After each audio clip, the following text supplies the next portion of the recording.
Halo teman-teman, selamat datang di channel kami bersama saya Fadia Putri.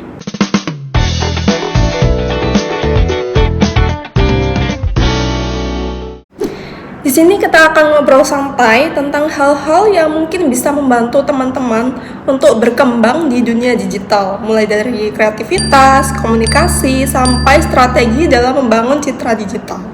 Pernah nggak sih kamu sudah rajin bikin konten, tapi rasanya belum ada yang mengenal siapa diri kamu?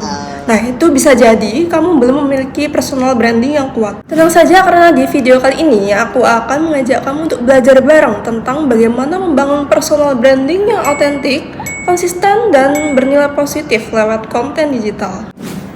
Jadi jangan skip video ini, karena di akhir video nanti kamu akan tahu bagaimana cara untuk bikin dunia digital tahu siapa diri kamu. Oke, sebelum kita membahas bagaimana strategi membangun personal branding yang kuat, nah kita harus tahu dulu nih sebenarnya apa sih personal branding itu. Dulunya nama kita hanyalah sebuah identitas. Nah, di era digital sekarang, nama itu bisa menjadi merek diri. Aku dulu berpikir bahwa personal branding itu cuma buat influencer atau orang yang sudah memiliki jutaan followers, tapi ternyata tidak. Semua orang membutuhkan personal branding. Mulai dari pelajar, profesional, hingga seniman, sekarang sedang membangun citra di dunia digital. Banyak orang yang berpikir bahwa personal branding itu hanya tampilan luar saja, seperti gaya, warna Instagram, dan followers. Tapi ternyata lebih dari itu. Personal branding adalah cara kita untuk memperkenalkan diri kita, apa yang kita perjuangkan, dan apa yang ingin kita tunjukkan di dunia maya. Menurut Purba, pada tahun 2024, teknologi dan media sosial telah mengubah cara kita untuk membentuk identitas. Satu unggahan saja bisa menjangkau ribuan orang, mempengaruhi bagaimana dunia melihat kita. Personal branding bukan tentang pencitraan semata, tetapi tentang mengkomunikasikan siapa diri kita sebenarnya. Ada juga penelitian dari Dharma Setiawan pada tahun 2018, di mana dia berkata nama itu bukan sekedar penanda, ia adalah aset yang bernilai tinggi.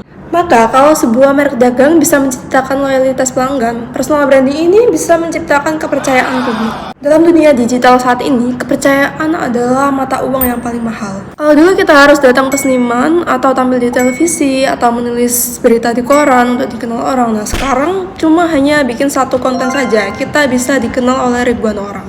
Tetapi itu juga berarti dunia digital bukan hanya sekedar untuk berbagi, tetapi untuk membangun bagaimana kita di mata publik. Nah, disinilah personal branding menjadi hal yang penting, bahkan menjadi keharusan. Personal branding membantu kita dikenal bukan hanya kebetulan, tapi karena kesadaran dari kita sendiri. Jadi, membangun personal branding bukan berarti kita harus menjadi orang lain, justru kita harus menjadi diri sendiri. Kita belajar untuk menampilkan versi terbaik dari diri kita sendiri dengan cara yang jujur dan bermakna. Ketika aku mulai berkarya sebagai ilustrator digital, aku sadar bukan hanya karya yang penting, tetapi bagaimana aku membangun atau memperkenalkan diriku melalui karya tersebut. Dalam penelitian Novita pada tahun 2024, ada 3 hal yang menjadi fondasi penting dalam membangun personal branding.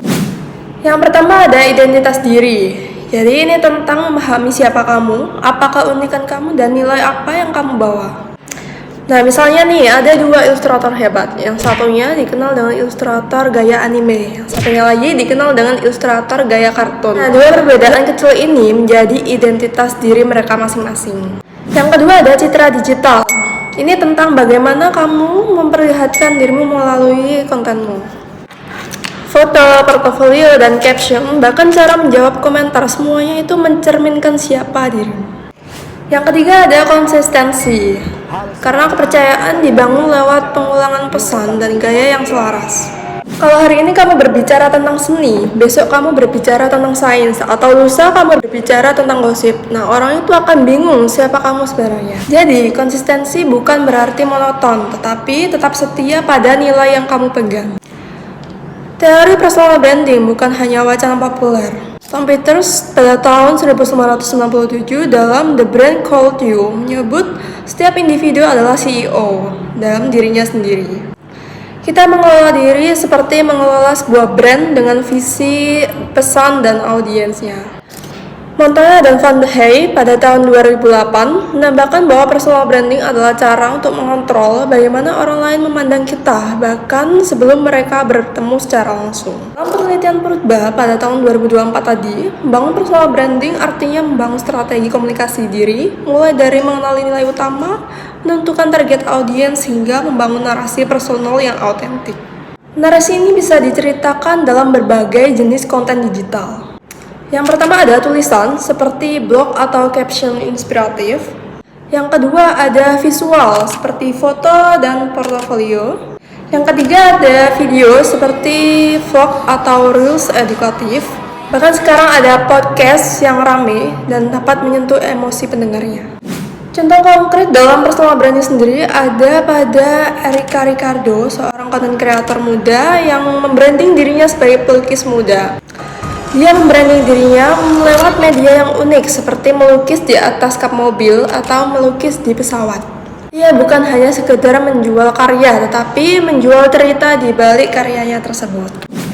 Jadi teman-teman, personal branding itu bukan hanya sekedar tampil beda. Ia adalah proses menjadi diri sendiri secara sadar, konsisten, dan bernilai bagi orang lain. Di dunia digital sekarang, orang yang berani untuk menampilkan keaslian akan bertahan lebih lama. Mulailah dari hal-hal yang kecil, seperti menemukan dirimu, menceritakan dirimu, dan bagikan kepada dunia.